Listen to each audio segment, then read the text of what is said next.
सध्या शहरात उपमुख्यमंत्री देवेंद्र फडणवीस यांचे बॅनर चर्चेचा विषय बनला आहे। मागील 50 ते 60 वर्षांच्या काळात महाराष्ट्राचे अनेक मुख्यमंत्री होऊन गेले, त्यांनी मराठा समाजाला न्याय देऊ शकले नाही। देवेंद्र फडणवीस यांनी 2019 मध्ये मुख्यमंत्री असताना मराठा समाजाला आरक्षण दिले, परंतु महाविकास आघाडी सरकारने हे आरक्षण न्यायालयात टिकू शकले नाही। परिणामी दिलेले आरक्षण अडचणीत आले। मात्र तरीही उपमुख्यमंत्री देवेंद्र फडणवीस यांच्यावर टीका केली जाते।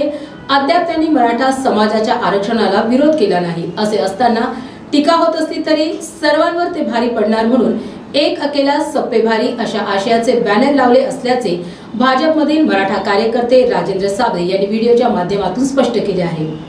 गेल्या 60 वर्षापासून आतापर्यंत 1 डझनपेक्षा मराठा समाजाचे मुख्यमंत्री होऊन गेले, पण मराठा समाजाला एकाही मुख्यमंत्र्यांनी न्याय देऊ शकले नाही। पण 2014 ते 2019 मध्ये देवेंद्र फडणवीस मुख्यमंत्री असताना मराठा समाजाला खऱ्या अर्थाने कुणी न्याय दिला असेल तर देवेंद्र फडणवीस साहेबांनी दिला आहे आणि सुप्रीम कोर्टापर्यंत त्यांनी आरक्षण टिकवून दाखवलं। पण आज हे महाविकास आघाडी वाले जे सन्माननीय देवेंद्र फडणवीस साहेबांवर जे टीका करताय, पण खऱ्या अर्थाने जर मराठा समाजाचे मारेकरी कुणी असणार तर महाविकास आघाडी हे मारेकरी आहे। सुप्रीम कोर्टामध्ये त्यांना मराठा समाजाची भक्कम बाजू मांडता आली नाही आणि मराठा समाजाचं आरक्षण महाविकास आघाडीमुळे गेलं। पण सन्माननीय देवेंद्र फडणवीस साहेबांनी मराठा समाजाला खऱ्या अर्थाने आरक्षण दिलंय, त्याच्यामुळेच एक अकेला सब पर भारी। जय शिवराय।